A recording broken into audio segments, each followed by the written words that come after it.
That was bullshit. Just say it. I got to leave at 4:25. I got to be out the house. Just tell everybody that was bullshit what you told me.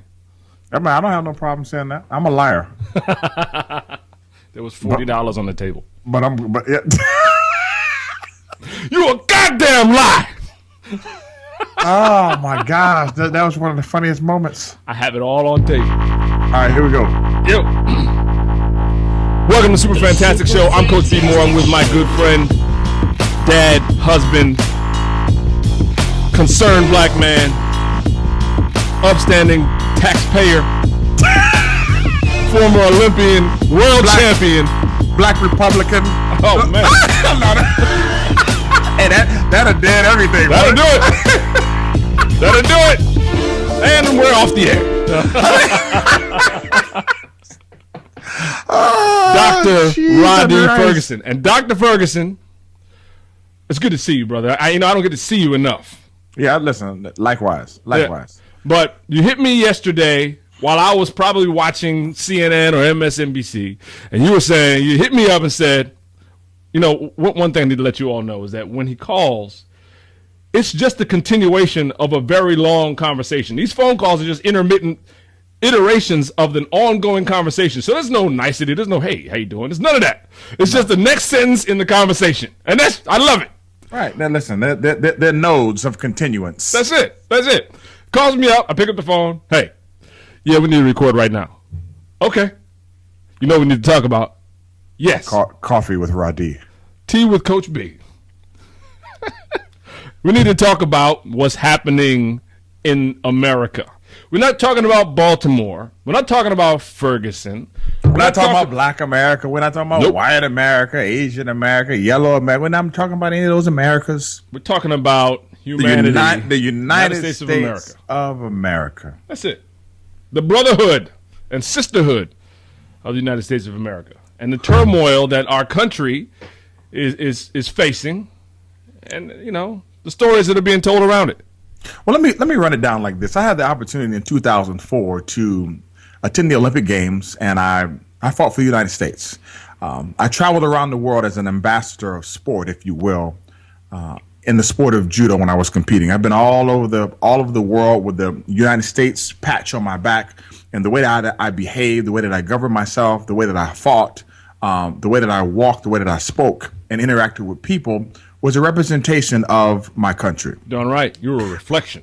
Yes, I was a reflection of the United States. And I tell that to the individuals who are in the military. I didn't have the same background or the same experiences that they had in terms of their military experience. But in terms of representing the United States in the area of sport and doing so on the largest sporting stage ever, I had an opportunity to do that.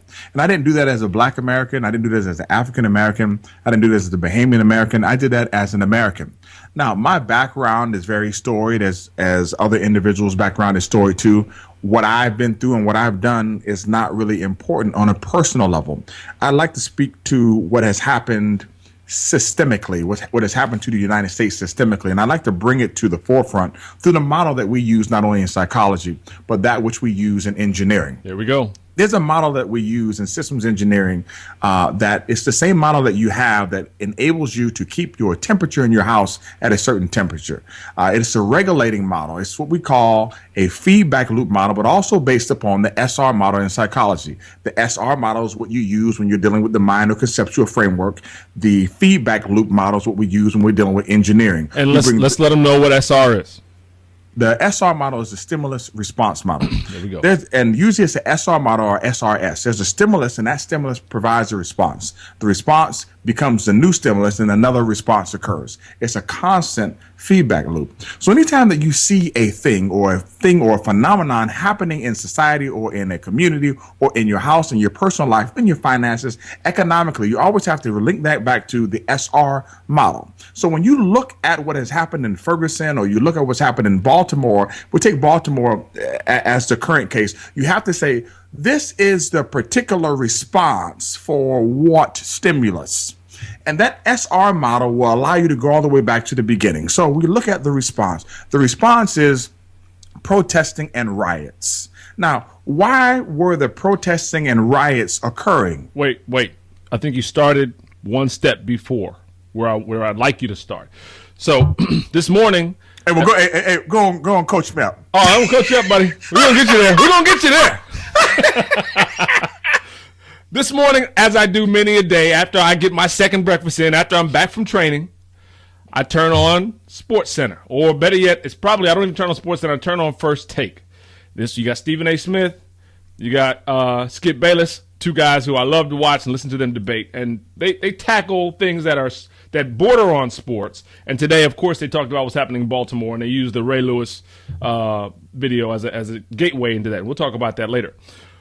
The thing that bothered me about the way that they handled the situation was all they wanted to talk about was the CVS. As though the CVS had feelings or the check cashing had feelings. And I understand their perspective, because what they want to say is, now you've burnt out the CVS, and Ms. Gladys can't get her prescription. And now they got the check cashing is burnt out. And something, and so they're not even where you started. Where you started was riots and protesting. They're talking only about the immediate result, which is, okay, now we've got to clean up this mess and this burnt out. And where's the community left without this CVS? So start there and work backwards, please. Well, because that's all they want to. That's the only news story they want to cover is the damn CVS. I would like to start there, but they're using that in part and parcel of the whole problem. That particular response to the riot stimulus is only part of what's going to happen. That is the initial stages of what happens right after the protesting or the riots. Right. The reason that the rioting occurred and the protests occurred is because the nation was not speaking or was not engaged in the conversation about the disparity between how persons who are disenfranchised are handled in terms of law enforcement and the judicial system. So because they weren't being heard, they spoke a language which quite honestly allows them to be heard on every media outlet across the world. Now, is that the right way to go about it? That's not my deal, okay? I am in harmony with Martin Luther King, in which he said that I cannot slap the hands of the rioters without addressing the things which caused them to riot. So what Martin Luther King actually said is, I am not going to get on here and beat the people who are responding without beating the people who have caused the stimulus. Right. If we're going to address one, we need to address the other. Let's not just finger point and talk about the CVS without talking about the things that created that particular phenomenon or problem. Right. So we look at the CVS, we look at the shaping of the narrative, what they're trying to do now. But we need to go a step back. We need to look at what happened before that, the riot that happened, and then we need to look what caused the riot. There is no direct cause. We can't create a causal relationship. I'd like to propose. Like we can, but what we can do is we can damn sure create a correlative relationship. Okay. We know that people who have not been heard, we know people who are disenfranchised, we know people who are poor, we know people who are impoverished, we know people who don't have jobs, we know people whose home has been broken up, we know people who don't have leadership inside their home. When they come back and they don't have a two-parent home, when they're latchkey kids, we know that with the people who have watch this now, who have drugs pumped into their communities, okay? Because if there are gated communities, and if there are planned communities, which there are, then all communities by default are planned by socioeconomic status. Okay. Because if you're in a plane and you look down on the land of the United States, you can see things are done in grids. Yeah. So you know if you're in this grid, you go to this school, and if you're in this grid, you make this amount of money. If you're in this grid, the homes, the 3.2s over here are 420, and if you're in this grid, the 3.2s over here are only 275. Right. But it's created like that, and you're pushed into those spaces, and certain permits are given for liquor license in some places and not in others. Like I don't care what you do, you're not going to be able to get a liquor license for a liquor store on the corner where I live. Right. Ain't happening. Right. Okay, because the people in the burbs over here are not going to allow it to happen. So you have stimulus and you have response. And in this case, are we agreeing that the stimulus is the environment and the conditions in the environment that cause the response? We can't say cause. Okay, we can say we can say those are environmental fabricators. Had a correlative effect. Yes, okay. We can say that because we have to speak matter of factly here, because some of it is environment, and some of those things are learned. Okay. Some of those things have been passed down. You have a person who is so disenfranchised that he doesn't feel like there's any other way for him to create income except for jump into the drug game, which he has learned. Right. Now, I don't know anybody that owns any planes or is dropping any Colombians. Yeah, he's dropping any kilos and delivering those drugs all the way to the point where they get into the ghetto. Yeah. Okay, or the urban areas. Okay, I don't know anybody doing anything like that, but those things happen, and what happened is that creates its own culture, and it creates its own economic system. Mm-hmm. Which, if you really read the book Freakonomics, there is no money in the drug game. Not familiar. I know the book. I haven't read it. Not at the basement level. I got you. At the hustle level, there's no money in the drug game. Mm-hmm. All risk, no rewards. It's all risk, no reward. All of it. So when you go back and you look at this stimulus response model, and you go back and you go back and you go back, you work your way all the way back to the Mayflower. Because what's really causing this whole thing is economic disparity in land ownership. Yeah. Now, the argument for reparations, and people say, well, the problem, and I'm talking about some Facebook posts I read. The problem with black folks is they feel like they are entitled to something.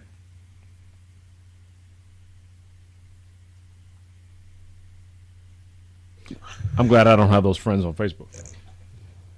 I keep them because they help me with a sense of regularity. Mm.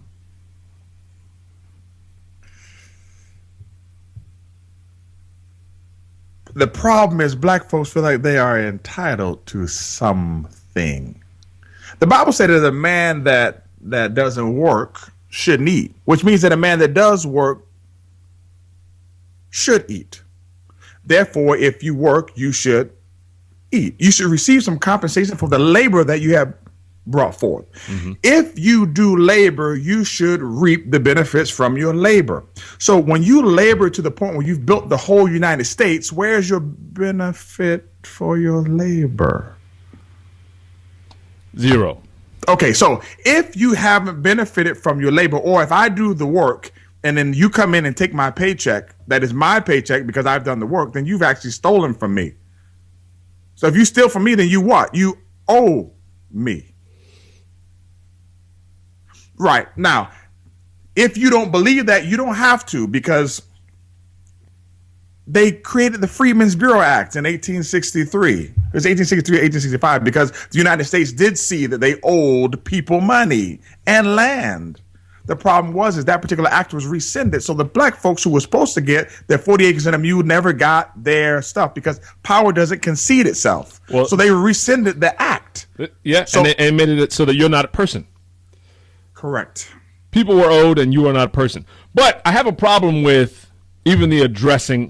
You and I are very close friends, but we also have diverging views on some things. And I think we come together certain places. Immediately if someone says to me, black folks are or want or whatever, you've disqualified the entire rest of your sentence and the rest of your discussion in my book. Because that underlying belief that you have and just communicated to me is that you believe that black folks are monolithic people. And that couldn't be further from the truth. Black folks aren't all anything. No. Anything. We aren't even all quote unquote black. You know what I'm saying? So yeah, as soon as I hear that phrasing, that framing of an argument, you're immediately just you've put yourself in a box to me where I'm not even going to address what you're about to say next. So yeah, you're better than me in addressing that. Well, I address it because many people haven't a clue of what they're talking about, and they draw these weird comparisons. Like one person told me, he said, "Well, I don't know why, you all make excuses. You all. Oh my gosh! I had somebody on Facebook that told me he was going to report me to the KKK and my wife and my children so they could kill me, and he hopes that I would get pulled over and have a a bad police experience. No, and I screenshotted it, so I'll share it on Facebook so you don't think it's a game. Yes, but Facebook.com/The Super Fantastic Show.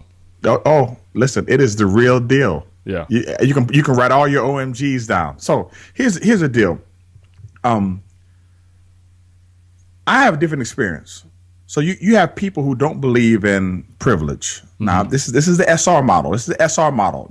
Going all the way back to the Mayflower, bringing yourself all the way up to where you are today. If there is social and economic disparities, that means that there are some people who have privilege and others who don't. Now, privilege is a systemic thing, but oh my gosh, and it hurts me so much when I'm having the discussion.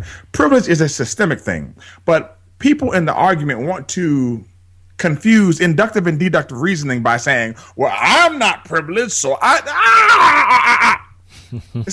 privilege isn't a personal issue. It's a systemic one, meaning you and I, we're both males. We have male privilege. Males make more money than females, or men make more money than women on average across the board. For the same job, you make more money. Right. For the same job. That's just what it is. That is what it is. So you have male privilege. So when you're in a room full of women and they jump on you about male privilege, what you need to do is what? Shut up. Yeah, I was going to say the Cosby hands. Well, exactly. Cliff Huxtable hands. Not right, exactly. Not the Cosby. Oh boy. Right. Right. Exactly. Yeah. What you don't want to do is say, "Well, I don't make more money than you." No, I don't make money than Lisa. You're not listening. Right. So you have a situation where you have people who are advantaged. Now, as I said before, advantage is not a personal thing. It is a systemic one, meaning able-bodied people are advantaged over people who have disabilities. Right. Right.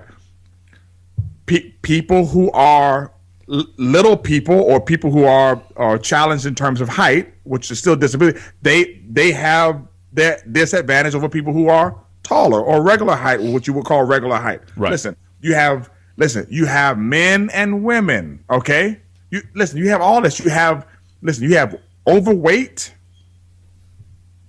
and underweight, or regular, or you have advantages based upon the BMI scale, and you also have advantages based upon race. But when you say race, people you're a race baiter. Listen, stop. If there's anything that you can do right now for the rest of your life, is stop using the word race baiting. Stop using that term. There's no such thing as race baiting. Listen, on average, white folks live longer than black folks. Right. On average, white folks make more than black folks. Mm-hmm. On average, based upon the rate, even with the police numbers in terms of the killing of people in the United States, there was 400 and something white folks that were killed and 233 black folks that were killed. One guy said, "See, they killed more whites than blacks." I say, "See, you're a complete idiot." Population percentage was not taken into account. Population percentage is not taken into account. They just took the raw numbers. Like just 12% of blacks in the United States. Only it's 70 something of whites. Right. Like, so there's still an advantage when the police drive up and pull you over. There is a perceived advantage. Period. Right. So when we look at advantage, you have to accept the fact that white advantage occurs. White advantage doesn't mean that you're rich. White advantage means that there's a systemic advantage that has been created over time since the Mayflower until now, which has put you in a pole position when you are born. Right. That doesn't mean that you're going to be rich. It doesn't mean that you won't suffer. It doesn't mean that you didn't grow up in poverty. It doesn't mean any of that. It means all of the things being equal. You have an advantage. Right. Correct. And I don't know what is so difficult for people to understand about that. Now, when you have people over a period of time looking at the SRS model, okay, who have been disadvantaged. Now, I want you to watch this very closely. You have individuals who have been taught, okay, to not read. It was illegal to teach them how to read. Right. So you have a population of people who you made it illegal to educate. It was illegal to teach them how to read. you let that population of people procreate. Those people couldn't teach the other people how to read. Not only that, but you took people who were in a house living together and allowed them to get married and allowed them to jump over a broom. And then late in the night, you went and grabbed the woman out of the bed, took her, raped her, had sex with her, sent her back into the house with her male for her to go to sleep. Now, she doesn't trust him to protect her.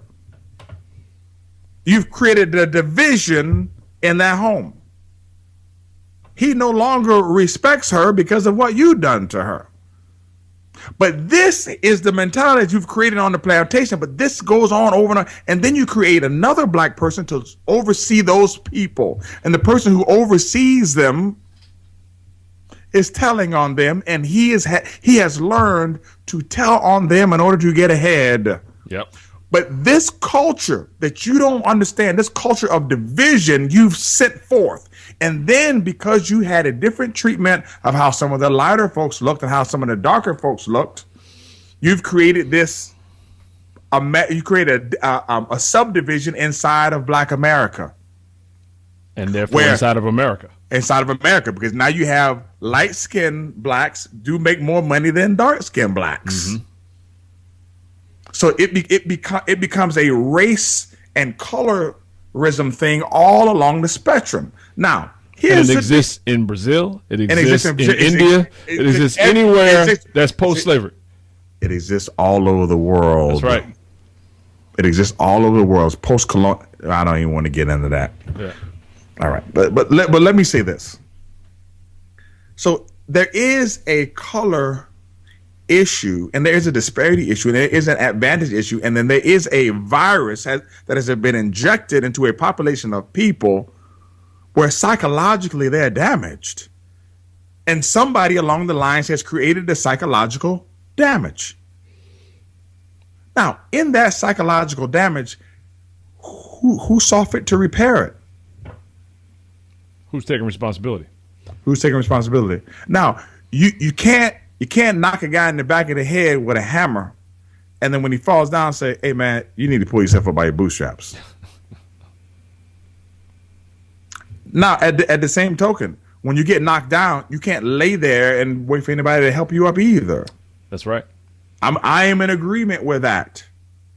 I am in agreement with that. However, go ahead. Well, I'm talking over you, but I'm in the same place. It's just the solutions that we hear, or actually, no, we don't hear any solutions. The positions that we hear are never an inclusive one. It's never one where the pundit is saying we, speaking of Americans as a whole. Right. And I think that's the root of the problem. I mean, in terms of we've got a problem that we've all inherited. We're in existence. This is what it is. We've got a culture that we're all a part of. Let me tell you. Let me tell you this. I'm really, really against this right here. Against. What's that? What? I wasn't born then. It's not my problem. Oh, that's some bullshit. It's bullshit. Or I don't have nothing to do with that. It wasn't my period of time. Bullshit. If we were talking about any other thing, you would agree to this. Case in point. You don't win a Super Bowl championship on the day of the game. You win it when? Practice. Right. You don't win a wrestling championship during the season. You win it from the summer in practice, which means everything that you've done before now, okay, has an effect on where you are now. That's you right. are the culmination of your experiences. So the history of you is important. So when we start talking about race and socioeconomics, you can't disregard history, motherfucker. It don't work like that. Okay, it is important because I gotta go. We're gonna get to continue this discussion, but I want to leave you with this thought. No, I want to leave you with this thought. In the United States, you go through school, you go through K through 5th, and then you go through 6th through 8th, and you go 9th through 12th, and then in 9th grade or 8th grade, when they identify you as being very intelligent, you're a very smart guy, Coach B. Moore. We want to put you in IB classes. You say, great, I'm taking my calculus, my geometry, and you do all your history. And then they say, well, great, we have these high-level history courses for you. You can take AP American history, or you can take AP European history. letting you know that those are the highest levels of history that we have for you. But your African history, you can take that and you can shove it up your ass, sir. And your African American history, you can do the same with that. So you go from K through 12 all the way to college and you finish school. What have you studied when it comes to the African diaspora, African Americans, or black folks? Absolutely what? Nothing, except from the perspective of being conquered. Yeah, but you're a fucking expert when it comes to talking about black folks. How? I'm done. I gotta do this. Drop the mic. Goodbye.